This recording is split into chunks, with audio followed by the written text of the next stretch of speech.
స్నేహితులారా, ఈ సమయాన్ని బట్టి దేవునికి వందనాలు తెలియజేస్తూ ఉన్నాను. ప్రేమపూర్వకంగా మిమ్మల్ని అందరినీ వాక్య ధ్యానంలోనికి ఆహ్వానిస్తూ ఉన్నాను. ఇరుకు మార్గము అనే ఆలోచనను మీతో కూడా పంచుకోవడానికి ఇష్టపడుతూ ఉన్నాను కనుక దేవుని యొక్క వాక్యమును మీరు ముగింపు వరకు ఆలకించాలని మీ కుటుంబ సభ్యులతోనూ తోటి విశ్వాసులతోనూ ఈ వీడియో షేర్ చేసుకోవాలని మీ ప్రార్థన మనవులు ఎట్టివైనను కామెంట్స్ రూపంలో తెలియజేయండి. నమ్మకంగా మీ కొరకు ప్రార్థిస్తాము. ఈ వీడియో మీ ఆధ్యాత్మిక జీవితంలో ఉపయోగకరంగా ఉంది మీకు అనిపిస్తే దయచేసి ఈ ఛానల్ను సబ్స్క్రైబ్ చేసుకునవలసినదిగా మనవి చేస్తూ ఉన్నాను. స్నేహితులారా, మనము ఏ చోటకి ప్రయాణం చేయాలనన్నా విశాలమైన మార్గాన్ని ఎన్నిక చేసుకునేటటువంటి వారంగా ఉంటాం.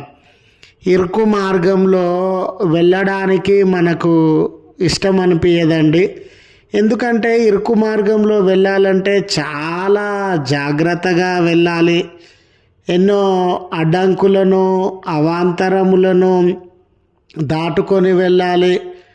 చాలా జాగ్రత్తలను రూల్స్ అండ్ రెగ్యులేషన్స్ని పాటించేటటువంటి వారంగా ఉండాలి. చాలా నెమ్మదిగా ప్రయాణించేటటువంటి వారంగా ఉండాలి. ఇవన్నీ కష్టాలు ఎవరికండి? ఇవన్నీ సమస్యలు ఎందుకండి? ఇరుకు మార్గంలో వెళ్ళకుండా విశాల మార్గంలో వెళ్ళినట్లయితే మనకు చాలా సంతోషం కలుగుతుంది. ఏ అడ్డంకులు ఉండవు, అదుపు లేకుండా ప్రయాణము చేయొచ్చని, ఏ మార్గంలో రూల్స్ అండ్ రెగ్యులేషన్స్ ఉండవో, ఏ మార్గంలో ట్రాఫిక్ నియమ నిబంధనలు వర్తించవో ఆ మార్గాన్ని ఎన్నిక చేసుకునేటటువంటి వారంగా ఉంటాం.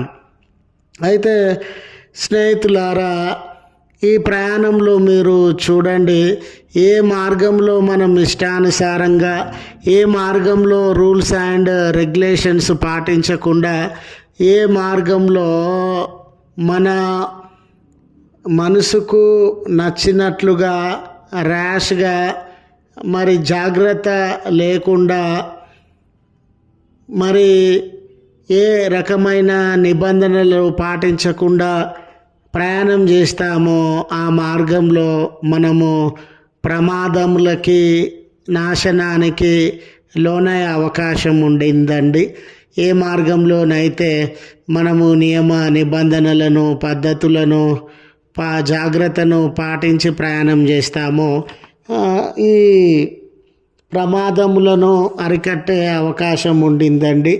ఇదే ఆలోచనను ఆధ్యాత్మిక జీవితములకు అన్వయించినట్లయితే ఒక విశ్వాసి తన జీవితంలో ఈ గోలును కలిగి జీవించేటటువంటి వాడుగా ఉంటాడు.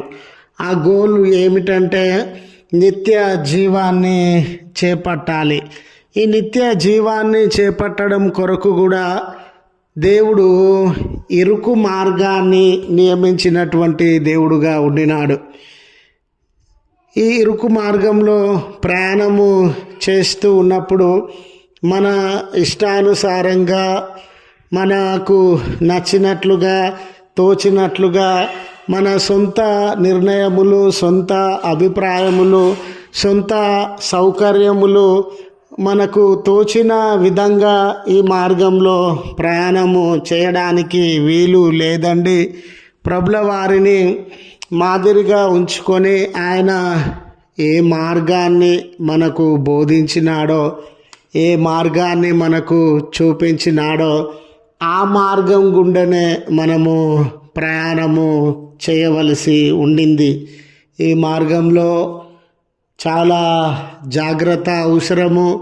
ఈ మార్గంలో మనల్ని మనము, మన హృదయాన్ని, మన శరీరాన్ని, మన తలంపులను, మనకున్న సమస్తమును అదుపు చేసుకొని దేవునికి వాటిని అప్పగించుకొని ఆయన చిత్తాన్ని అనుసరించడము అనేది అవసరం. ఈ మార్గం కొరకు మన జీవితాన్ని త్యాగం చేయాల్సి ఉంటుందండి. స్వార్థం కానివ్వండి, నేను అనేటటువంటి మాట కానివ్వండి, లేక గర్వం కానివ్వండి, ఇవన్నీ వదిలి వేయాల్సినటువంటి అవసరత ఉండింది. ఇది నీతి, న్యాయము, క్షమాపణ, ప్రేమ, విలువలు పాటించాల్సినటువంటిదిగా ఉండింది. ఇవన్నిటినీ ఆచరిస్తూ పాటిస్తూ ముందుకు సాగడం అనేది కొంతవరకు అంత సులువైనటువంటి విషయం కాదండి. ఇది చాలా ఇబ్బందులకి, శ్రమలకి, వ్యతిరేకతలకి, నష్టానికి, కష్టానికి లోనయ్యే అవకాశము ఉండింది. విశాల మార్గం మన జీవితంలో ఎన్నిక చేసుకున్నప్పుడు మన ఇష్టానుసారంగా పాపము, సంతోషము, ఈ లోకంలో ఉన్న చెడు స్నేహము, అవినీతి, అన్యాయములు, లగ్జరియస్ లైఫ్ ఏదైనా కూడా, కానీ ఇక్కడ దేవుడు అందించినటువంటి వాగ్దానం ఏమిటంటే ఇరుకు మార్గంలో మనం ప్రయాణించినప్పుడు నిత్య జీవాన్ని చేపట్టేటటువంటి వారంగా ఉంటాం.